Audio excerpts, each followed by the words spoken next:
defeated the North Per Queen's Club on Tuesday. And those were our sports update. Thank you very much. All right. Do you know what FIFA stands for? Wow. I don't. I'm so disappointed.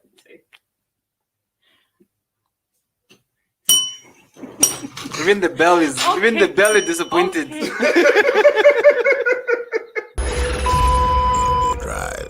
Welcome to your future. Stations you can't live without. This is your radio. Only the best internet radio station in the world.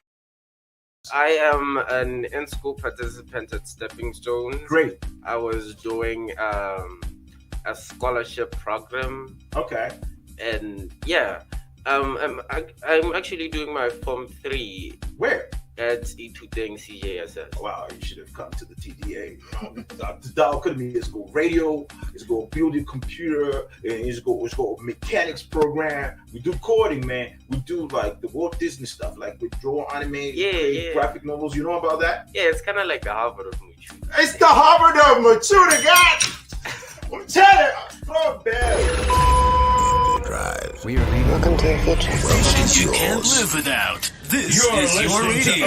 only the best internet radio station in the world.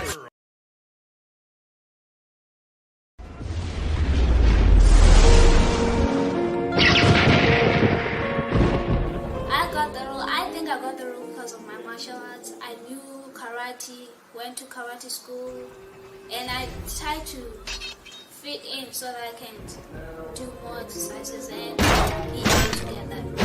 In Botswana here, I know that we have a low population. So what I want is that the children to be inspired and it should go to other countries to show that the children, no matter how young they are, they can do well in their lives. People worth saving.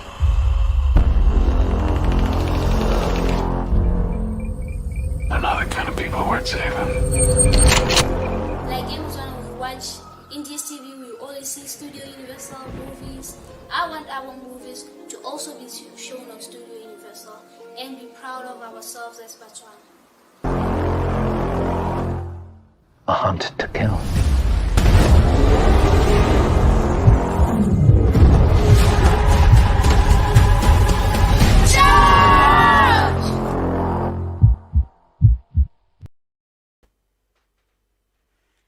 Good day. My name is Mrs. S. Malinga. Welcome to TDA Tele Radio Station. I am the geography teacher at the Dow Academy. Welcome to the students and everyone who is watching. Please remember the COVID-19 protocols. You should stay safe, wash your hands, mask up, sanitize, and social distance. Because of the recording, so that you hear me properly, I'm going to remove my mask.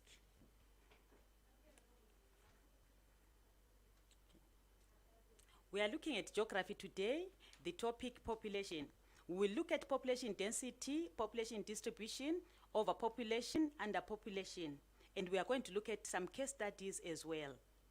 Our objective for the day reads, by the end of the lesson, students should be able to describe the factors influencing the density and distribution of population, including physical, economic, social, and political factors. Students should also be able to differentiate between overpopulation and underpopulation. Students should be able to demonstrate knowledge of a case study of a densely populated country. We move on to the key terms. It's very important as a geography students to understand these terms, and this topic that we are doing, it will definitely is part of the paper 1 that we are going to write, and it is in theme 1, the first question that we are going to find in paper 1. These are the key terms. Population explosion. What is population explosion? This is the rapid increase in population. When population is increasing, then we also have population density, which is the average number of people living in a given area, usually per square kilometer. Population distribution is a description of the spread of the human population across the earth. Underpopulation is when there are not enough people living in a region or country to make full use of the resources at a given level of technology. Overpopulation is when a country or region does not have enough resources to keep all of its people at a reasonable standard of living. We also have birth rate, which is the average number of live births in a year for every 1,000 people in the total population. Death rate is the average number of deaths for every 1,000 people in a country. If we subtract birth rate and death rate, we get the natural increase in population. With the total population growth, we have to subtract birth rate, death rate, then we add the net migration. What do we mean by net migration? Net migration, it means that we are subtracting the number of immigrants minus the total number of immigrants. Then we get the net migration. We move on to the reasons why we have high birth rate. In developing countries, there is very high birth rate. People are giving birth to many kids. There are so many kids. Then what are the reasons why we have this high birth rate in Africa, in South America, as well as in Asia? These are the top 3 in the world with very, very high birth rates. The first reason is high infant mortality. As children die in large numbers at a young age, before the age of 1, parents see the need to have many kids, to continue having kids so that they replace those who have died. A desire for a male child. It is part of our culture, part of our tradition, that we should have a male child in the family to take up the family name of that family. We also have prestige or virility. We want to be seen, men want to be seen as men, that they can have many children, to look after their parents when they are older. We expect these young children that we are raising up, that we are giving birth to look after the elderly community. Then polygamy is also practiced in our society. A man will be having many wives, and the wives will have many kids. That is why we have high birth rate. We also have early marriage. Children marrying as young as 15, children marrying as young as 14, and that is seen as normal. It is part of us. Then we have lack of contraception, which is also a problem, or no knowledge about the use of contraception. Some people, they don't know how to use contraception in large numbers, and that is why they give birth to many children. We also have religious beliefs. There are so many beliefs that are there in the religious community in such a way that people will be told, or they are taught, that they should not use contraceptives, and that makes them to continue having kids year in, year out. After a year or 2, that leads to high birth rate. We also have demographic reasons to provide labor for the family. Those are the reasons why we have high birth rates. We move on to the reasons why the birth rate is falling and death rate. We have seen that the birth rate and death rate, they are falling in both the developed and developing countries. Yes, the birth rate is high, but it is much, much better than it used to be. It is now falling a bit. Why is the birth rate falling? It's because of the availability of contraception, emancipation of women, empowerment of women. Women are now empowered. They now have the zeal to go to school. They have the zeal to pursue their career. The girls are educated and they marry later, at a later stage. We also have reduction in infant mortality, more family planning education, less need for children as labor source. Why is death rate also falling? Increased availability of medicine and doctors, more and better quality food available, improvement in water supplies, improvement in sanitation and hygiene, reduction in wars and conflicts. Those are the reasons why the birth rate and the death rates, they are falling. We move on to population explosion. We say that the population is increasing rapidly. When the population is increasing rapidly, there is high birth rate. That leads to population explosion. This is the population of the world which is exploding. It is increasing rapidly. It is increasing in such a way that they are failing to even provide the food, natural resources to these people who are growing, which is the population which is growing so fast. It is growing by 78 million every year. So each and every day, children are born in large numbers. About 150 more people now than there were a minute ago. Every 12 seconds, 30 people born. In 1804, the population was 1 billion. 1927, it went to 2 billion. 1960, 3 billion. It increased in 1974 to 4 billion. 1987, it increased to 5 billion. 99, 6 billion. 2011, 7 billion. The United Nations is forecasting that it will reach 8 billion by 2025.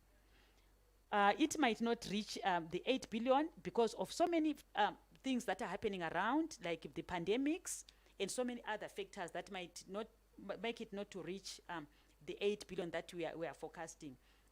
Then may you look at that line graph. You look at how steady the growth is. There is a rapid increase of the population in the world. You can see that the forecast that we have for 2050. So the population is increasing. The world population is increasing. Then we move on to overpopulation, underpopulation, and optimum population. How do we differentiate between overpopulation and underpopulation?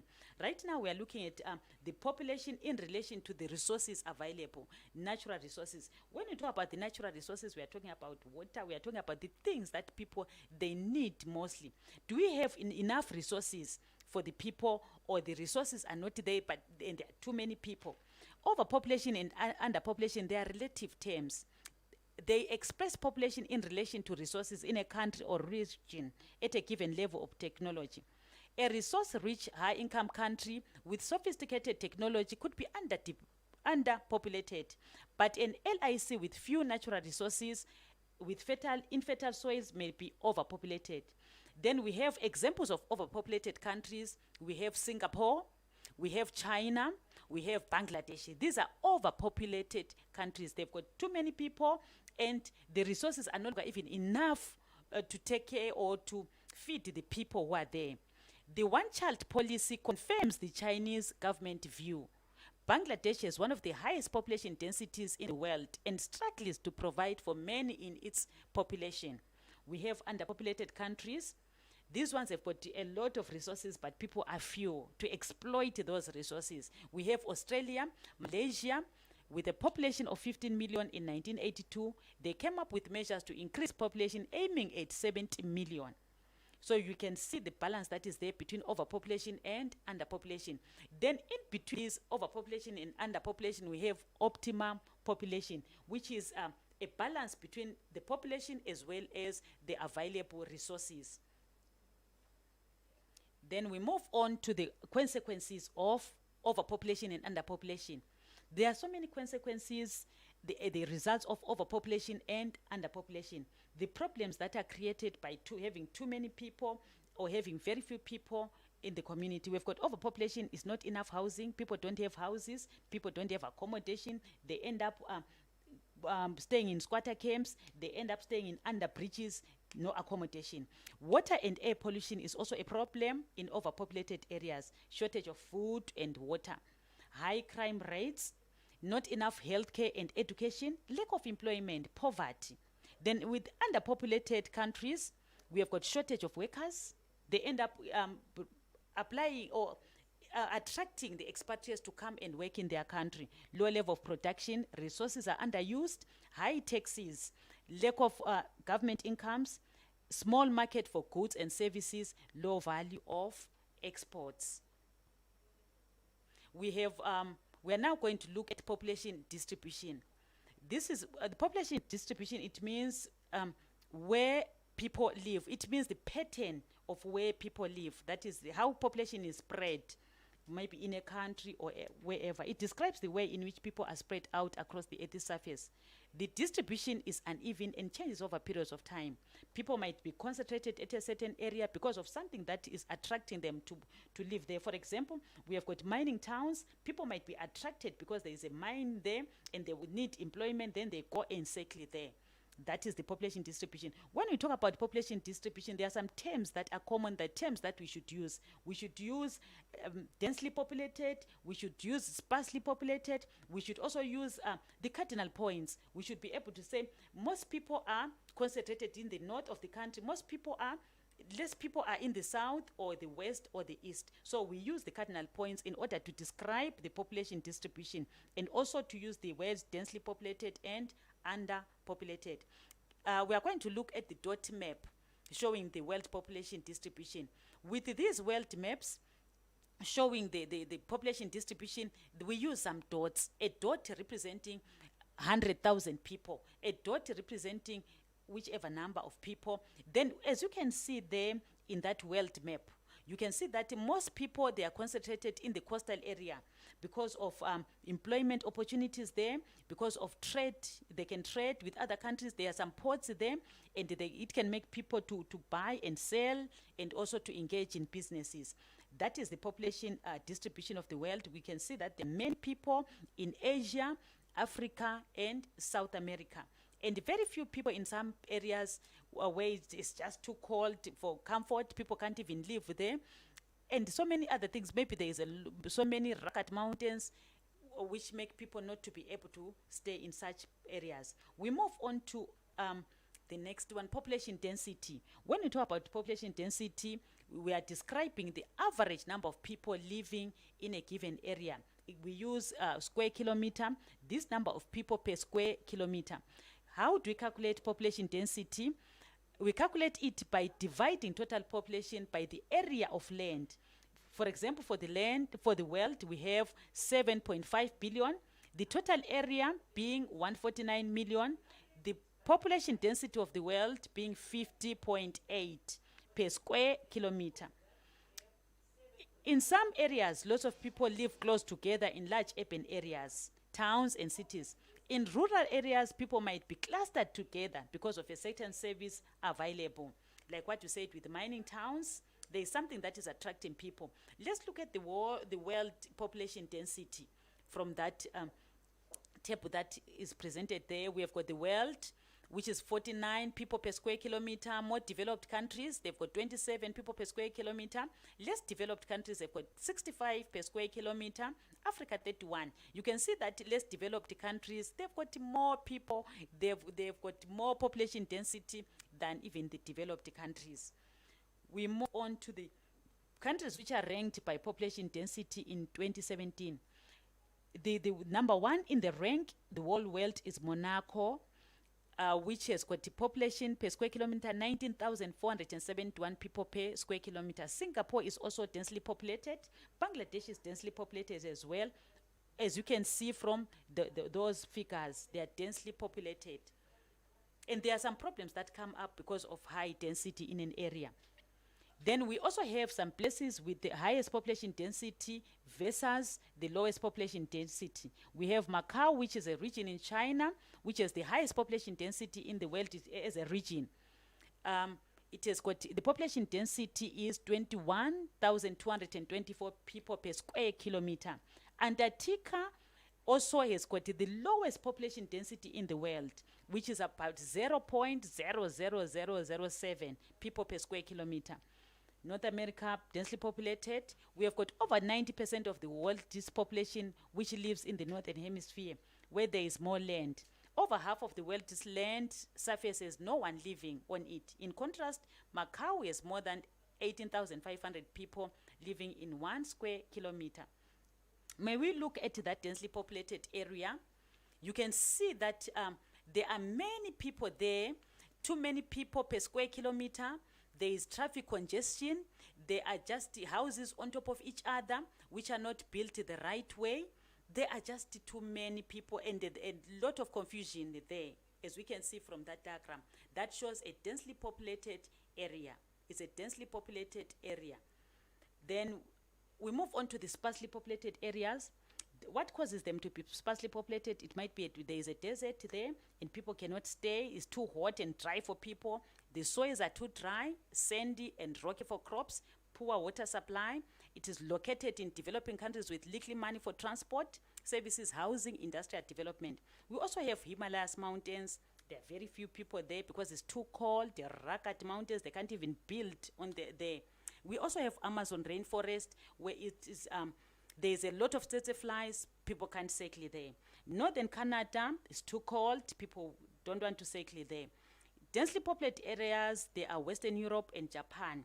We have Bangladesh, which is a low-lying and flat area, rich, fertile soils, very warm, wet, ideal for crops, and they can support a very large population in a relatively small area of land.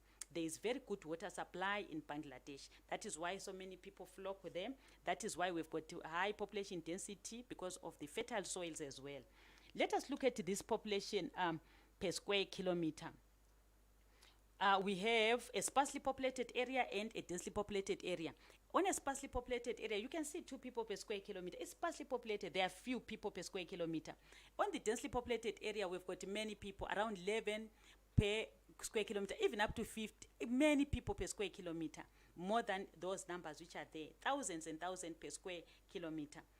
Then let's look at the sparsely populated Himalayas mountain. There are very few people who stay there. Like what we said, there are few people because it's difficult to build there, and it's not very fertile. It's not good for crop growing. We move on to factors influencing where people live. What attracts people to live in some areas? We've got flat land where it's possible for people to build good communication system, natural resources of minerals, energy supplies, water supplies, reliable water supplies, fertile soils, deep with humus, deposited by rivers and found around volcanoes. We also have employment, no climate extremes, not too hot or too cold, too dry or too wet.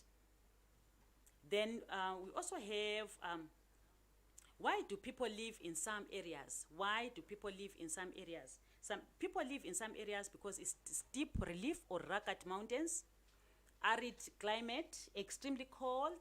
Few people live in these areas because it's too cold, it is too wet, short growing season, marshy land, infertile soils, soils are too thin or too dry, lacking in humus and badly eroded, lack of natural resource, few minerals or energy supplies, lack of water, economic, poor transport, lack of money for industrial development or to create new jobs, social or poor housing, limited health and opportunities, political reasons, lack of government investment, rural depopulation, and loss of land. We are going to move on to a case study of a densely populated area, which is Japan. May we look at that map, the Japan? We can see that the countries are found just close or on the coastal area. They are found in the outer part of Japan. There are so many things that are attracting the people there. What makes large urban areas to grow in places that are otherwise sparsely populated? We have got an oasis in a desert, near rivers where they flow through arid desert areas. We have got mining settlement as well on coal fields, for example, Kuwait. We have got growing tourist destination and resorts such as Dubai in the UAE. We have got market towns where the products of large rural areas can be brought to sell. We have got large route centers and the junctions of major highways, often in openings or gaps in mountains and hill ranges, gap towns, a sheltered fertile area in the highland. What are the problems which are caused by having high population density? These are some of the problems which are caused by having too many people per square kilometer. There may be lack of employment, and those jobs that are available may be part-time or they provide a small income. Many people may have little or no income, leading to poverty for these people. Inadequate food supplies, which may lead to starvation. People may not have access to education, so they remain unqualified. Poor access to health care, leading to high death rates. Housing may be overcrowded, often with inadequate basic amenities, such as water supply and sanitation. Too many vehicles on the road, especially in cities, such as the capital city of Dhaka in Bangladesh. We continue high levels of air and water pollution. There may be widespread deforestation as a result of people obtaining firewood for fuel, leading to soil erosion and an increased number and size of floods. Then we look at Japan now as a densely populated area. There is high population density in Japan. Japan is part of the of 350 people per square kilometer. The people are not others sparsely populated. We have low density rural areas, high density rural areas. We also have high density urban areas.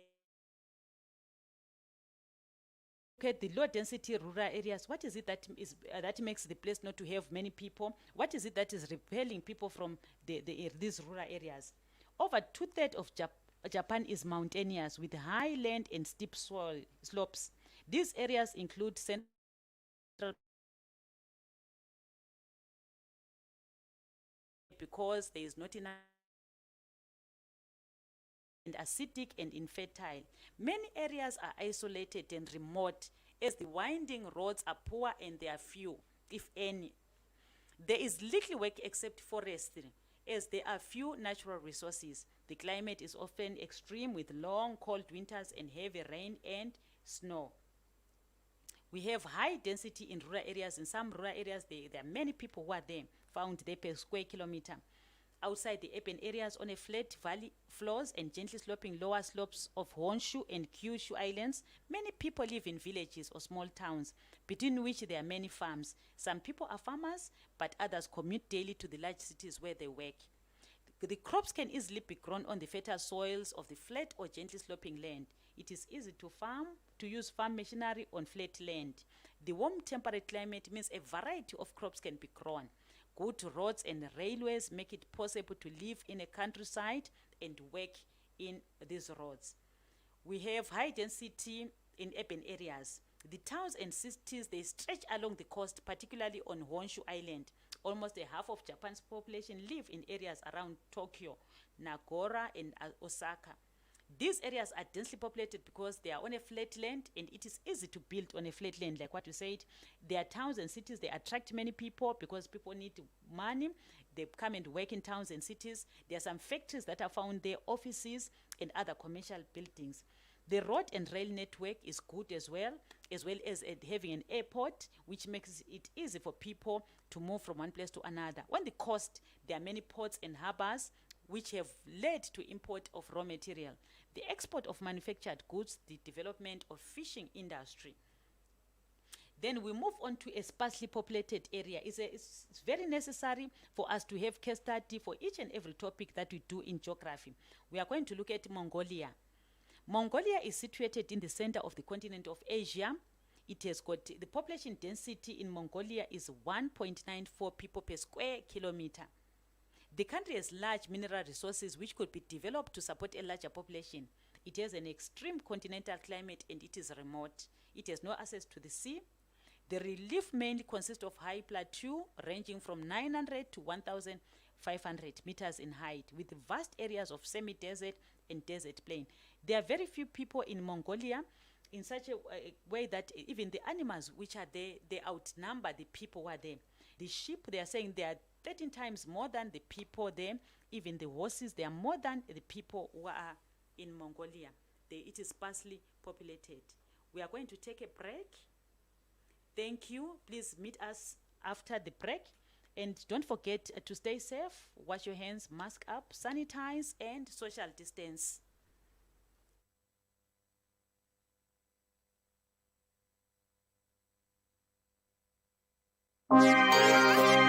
Hi everybody, my name is Karon Teta from the Dow Academy, and I would like to welcome you all to the TDA Sport Challenge, where you stand a chance to win great prizes just by keeping fit. All you need to do is post videos of your daily challenge progress on our social media pages. You can even send some of your videos to our WhatsApp number. The challenges that we have for you are the push-up challenge and onto the push-up challenge, where you'll be required to increase the number of push-ups that you do on a daily basis. On day 1, we start with 5 and we increase by 5 every day. So day 1 is 5, day 2 10, day 3 15, and so on and so forth. The Around the World Challenge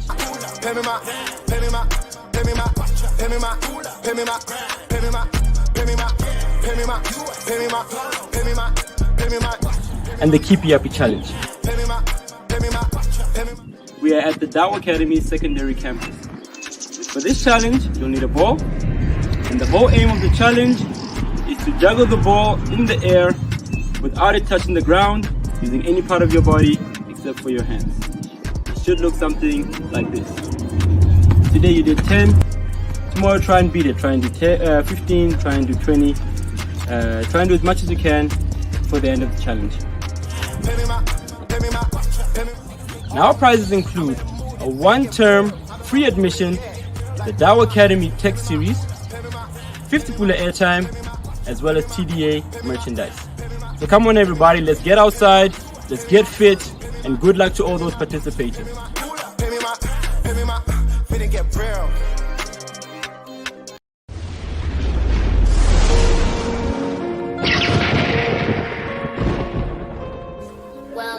year, when I was in standard 6, the school introduced a club called the Media Club.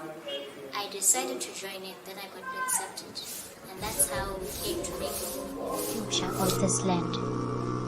Like my grand queen mother would say. Be fearless. Be like your father. Well, in the film, I learned a lot about acting and types of shots that the camera takes. And my favorite character in the movie is Mati. The place where my father was born. A place his forefathers lived and passed on to the afterlife. Now it's just a place. I was surprised to see myself in the newspaper. This is the first time. How did your parents feel about that? My parents felt proud and happy for me.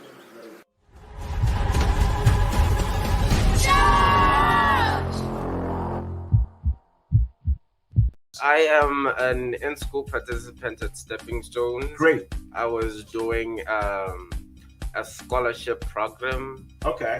And yeah, I'm actually doing my Form 3. Where? At Ituteng CJSS. Wow, you should have come to the TDA. The Dow Academy is go radio, it's go building computer, and it's go mechanics program. We do coding, man. We do like the Walt Disney stuff, like we draw anime, graphic novels. You know about that? Yeah, it's kind of like the Harvard of Muchu. It's the Harvard of Machuda, God! I'm telling you, oh, man. Welcome to your future. Stations you can't live without. This You're is your listening radio. to only the best internet radio station in the world. Okay, welcome back to the segment of question and answers. All right, do not forget the COVID-19 protocols. Stay safe, wash your hands, mask up, sanitize, social distance, stay home if you can. We are going to move on to the questions for the day. Okay, so our first question is on WhatsApp from Lucika.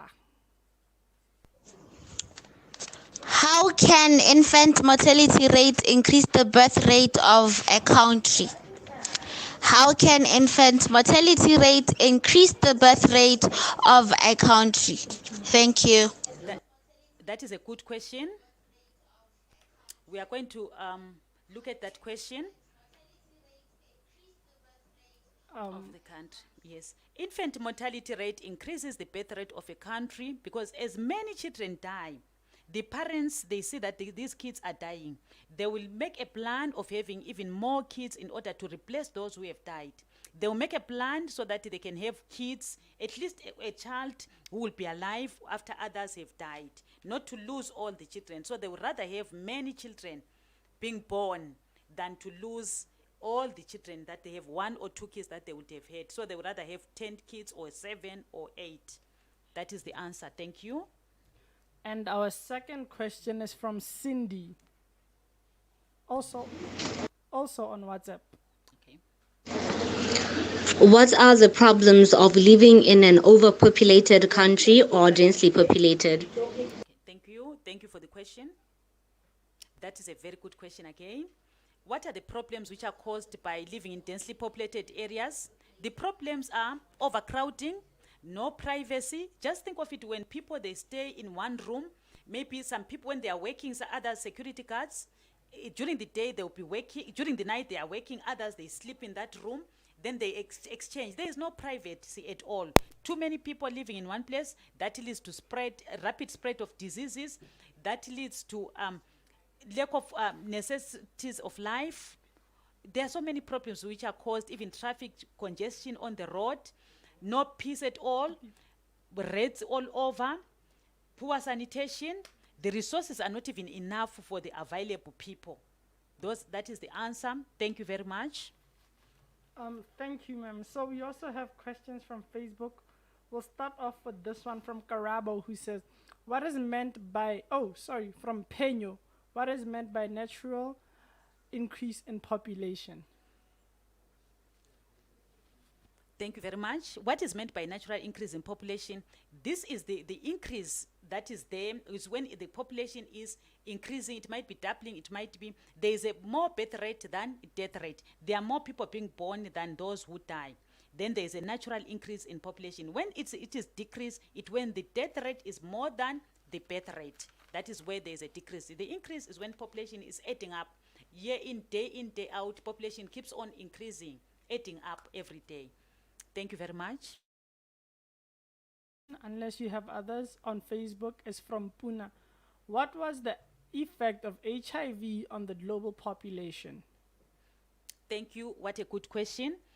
The HIV/AIDS had a very big impact on our population. It disturbed a lot, and it made the population to be not to increase the way it could have increased. There are many people who died because of the pandemic, HIV and AIDS. Though at the present moment, there are some measures that the government they are putting in place in order not to have many people dying in large numbers. Then these are some of the measures that the government is putting in place. The provision of contraceptive condoms in hospitals, and educating people about the HIV and AIDS pandemic, educating them so that they stay safe. And the other is getting out to the villages to talk to people and also hear whatever they have to say. Provision of mother-to-child program, that one of not infecting the children, it is also being practiced in the country or in different countries. That is what is being done, and HIV caused a lot of havoc, though the numbers are decreasing of death because of antiretrovirals which are being provided, and people are now aware and they are following whatever they are taught by the health officers. Thank you very much for that brilliant question. We are done with the question segment. Then may we take a short break, then we move on to the summary for the day. Please don't forget to stay safe. COVID-19 protocols. Thank you very much. Then not per Queen's Club on Tuesday. And those were our sports update. Thank you very much. All right. Do you know what FIFA stands for? I don't. I'm so disappointed.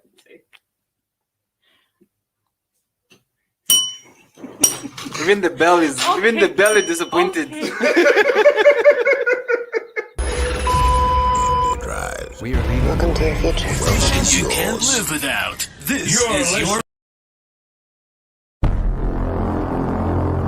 There are people worth saving.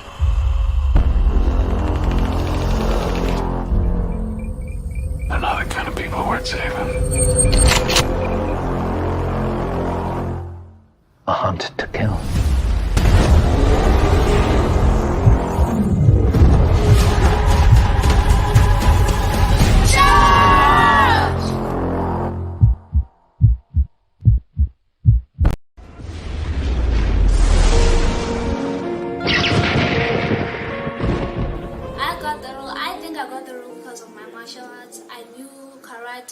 Went to karate school, and I tried to fit in so that I can do more exercises and be able to get that. In Botswana here, I know that we have a low population. So what I want is that the children to be inspired, and it should go to other countries to show that the children, no matter how young they are, they can do well in their lives. There are people worth saving.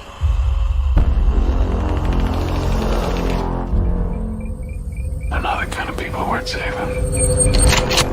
Like in Botswana, we watch India's TV, we always see Studio Universal movies. I want our movies to also be shown on Studio Universal and be proud of ourselves as Botswana. A hunt to kill.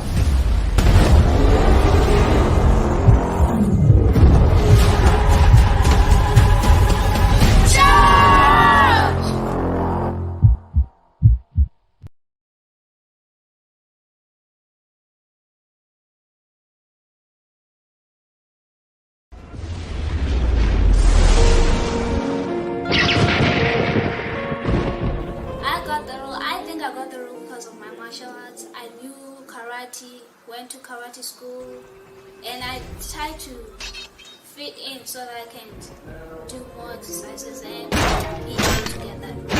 In Botswana here, I know that we have a low population.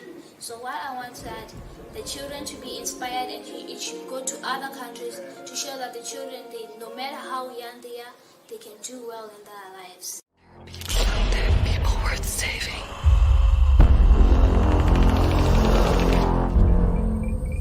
They're not the kind of people worth saving. Like every time we watch India's TV, we always see Studio Universal movies. I want our movies to also be shown on Studio Universal and be proud of ourselves as Botswana. A hunt to kill.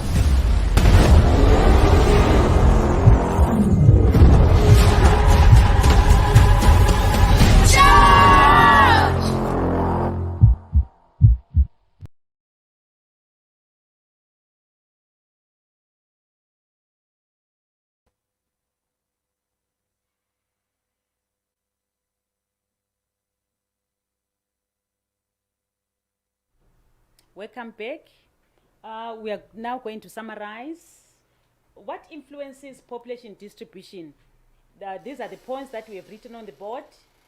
Climate can attract people to an area. It can repel people from an area. Attracting people to an area so that they settle there, it might be because of conducive temperatures, enough rainfall for the plants to grow. But if it is too cold, or it is too dry, like in deserts, people don't want to settle there because they cannot live in such places. That is the climate. With the relief, the place should be flat enough so that they can grow crops. The place should be flat enough so that they can build the right way. Mountainous areas, they repel people. They do not attract people to settle there in mountainous areas. Then we also have vegetation. There should be grass, there should be beautiful scenery, which makes people to settle there. With vegetation, if it is too dry, the vegetation will not grow, it won't be as beautiful. People are not attracted to the area. Soil, there should be fertile soil, deep soil, which allows plants to grow.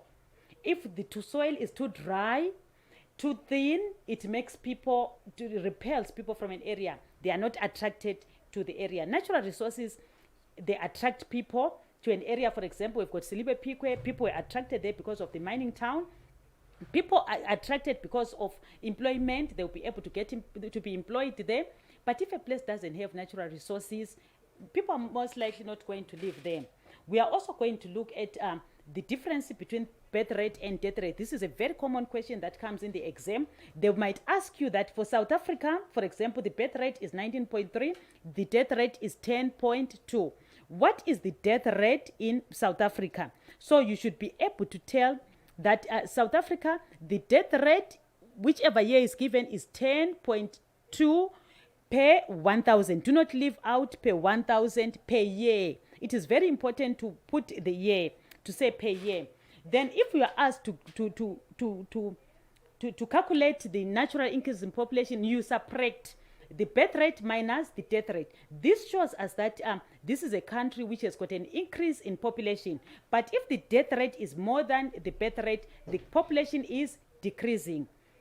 Then we move on to the other part that we talked about, a densely populated area and sparsely populated area. The problems that people face in sparsely populated areas are that there are few people who are there, even in underpopulated countries. There are few people there to be employed. There is employment available, but people are not there to work in the companies. They end up getting expatriates from other countries to come and work. For example, in Canada, they to put some kind of attracting people to come and work in Canada. There is a visa which allows people to go and work there, but they are a little bit stringent on which the people that they allow to go and work or to stay in their country. So if there are few people to work, economically active, there are not as many, and that affects the country. So there are problems for underpopulated countries, there are problems for overpopulated country, and it's very rare or nearly impossible to reach the optimum population. So this is our summary for the day. Please don't forget to stay safe, sanitize, wash your hands, stay home if possible. Thank you for the wonderful lesson.